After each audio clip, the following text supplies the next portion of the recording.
So, good morning sa lahat mga kateknik. Yan. So, ang hawak ko dito ay yung ating blue partridge na Brahma. Yan. So, ito yung kung maalala nyo, yung parang naglalakad na parang pato. Ito na siya ngayon. So, okay na siya maglakad. Sobrang tangkad niya, lumaki siya sobrang tangkad. Tapos ang kulay niya ito. Blue partridge. No? Yan. Ang haba ng balahibo guys sa paa. Yan. Makikita niya. Pati vulture hawk, sobrang haba. So, ang ganda ng balahibo niya. At saka ang tangkad. So, ito yung lalaki. No? So, ito na lang yung natitira natin na Brahma.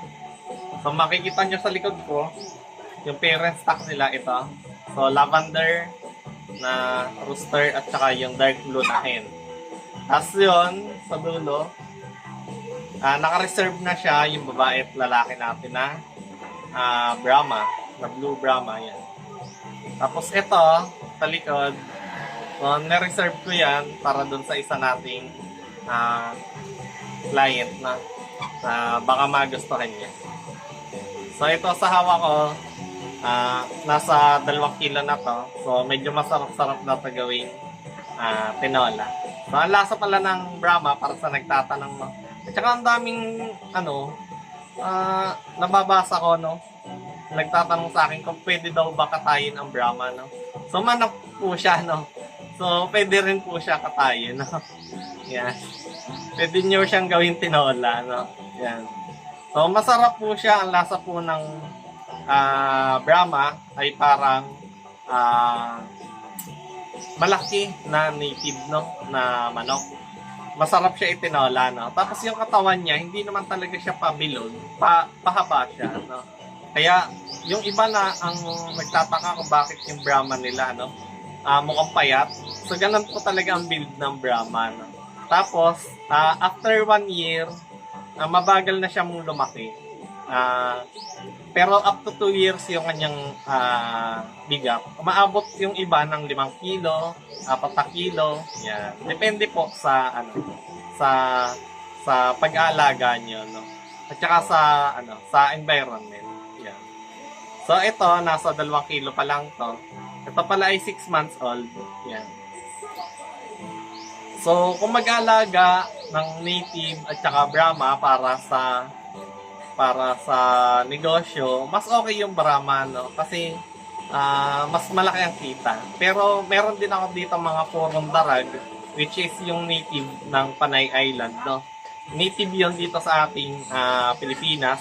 At siya ang may record na may malasa na karne ng native dito sa Pilipinas. Yan. So ang alam ko na top 1 na pinakamalasa na karne ng manok sa buong mundo ay ang breeze. Yan. So, yung breeze na lahi ng manok. Yan.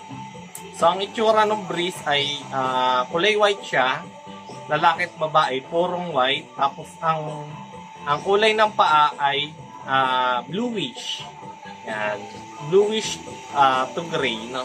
Pero mas more siya sa blue. So, yun ang pinakamalasang manok. May napanood akong video na pinagkumpara ang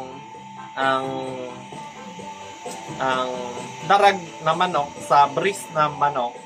Ang kumpara sa lasa, nanalo yung breeze sa score, no? Pero ang lamang lang ay parang 1 point lang. Ganon siya parang ang 6:5. Ganon siya. So, yun. So, malasa din yung ating tarag, no? Yan.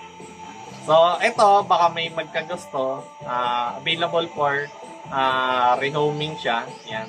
Ito yung ating mukhang pato dati. Yan. So, ipakita ko dito yung itsura niya dati. Ito. Yan, ganyan po siya maglakad dati. Ngayon, okay na okay yung paglalakad niya at sobrang tangkad niya. So, mukhang lalaki siya na talagang maganda naman. Yan, pakita ko sana. Ang ganda guys ng balahibo. Pero pag walang magkagusto, alam nyo na, magugustuhan to sa kawali. Yan, kahit maganda yung kanyang mahal yung kanyang lahi. Tinitinola ko or lechon, masyara. Masarap siya. Yan. So, sana makatingin din kayo, makapagpalahi kayo nito. At saka, ito yata ang top 1 ko na sa na malakas kumita. So, kahit isang pares lang meron ako, kaya kong kumita ng 20,000 hanggang 30,000 kada buwan. Yan. Isang pares lang yan, guys. So, ngayon, isang pares pa rin lang yung aking Brahma. Pero may binibuild ako ng mga breeder ng Dragon Chicken, Darag, at saka Jersey Giant. Yan.